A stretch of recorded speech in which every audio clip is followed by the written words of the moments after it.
көз тийиптир. Бул акыйкат. Көз тийүү бар нерсе.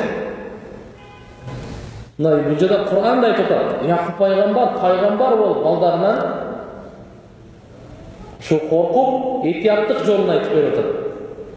Көз тийүүдөн сактануу bu şariatта талап кылынган нерсе, тобокелге каршы нерсе эмес. Кандай адамдын ден соолугуна мисалы зыян бере турган нерселерден сактанасыздар сиз?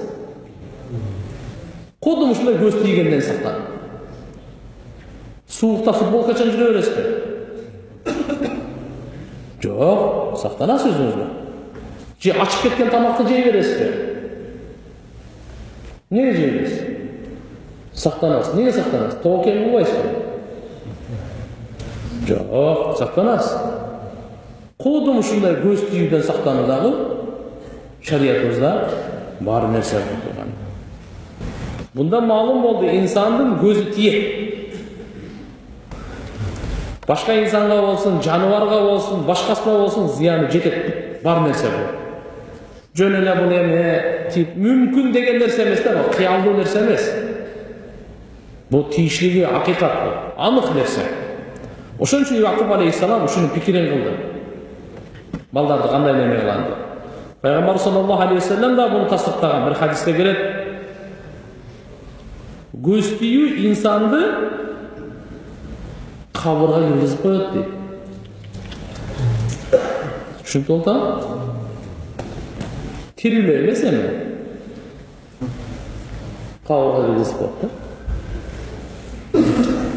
Инсанды жолу төөнү киргизип коет дейт. Демек адамдын көзү инсанга да тип, жаныбарларга да тип.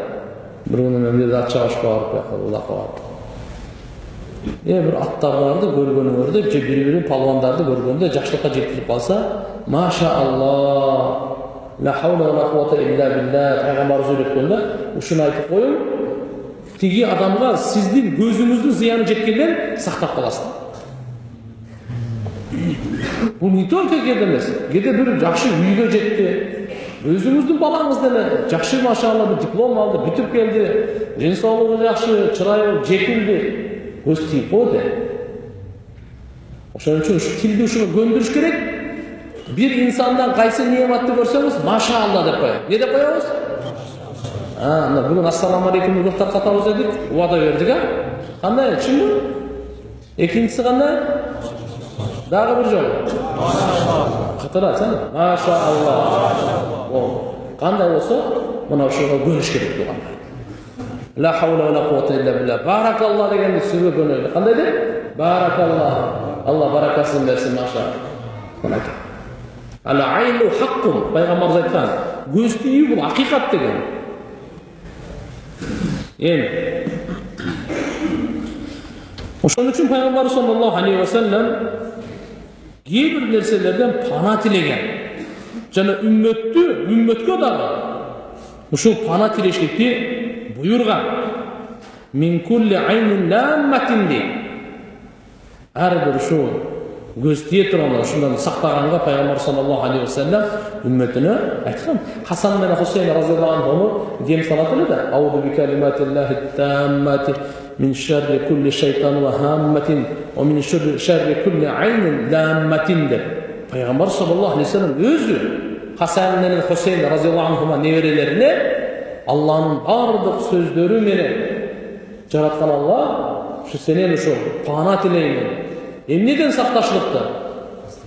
Şeytanın jamandığına, her bir canavardın ziyanlı canavarlardan жана ар бир жаман көздөн депчи пайгамбарыбыз өзү айтып атат.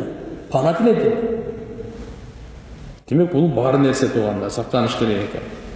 أشرقت نفسي بنور من فؤادي حينما رددت يا رب العباد وانتشت روحي وصار الدمع يجري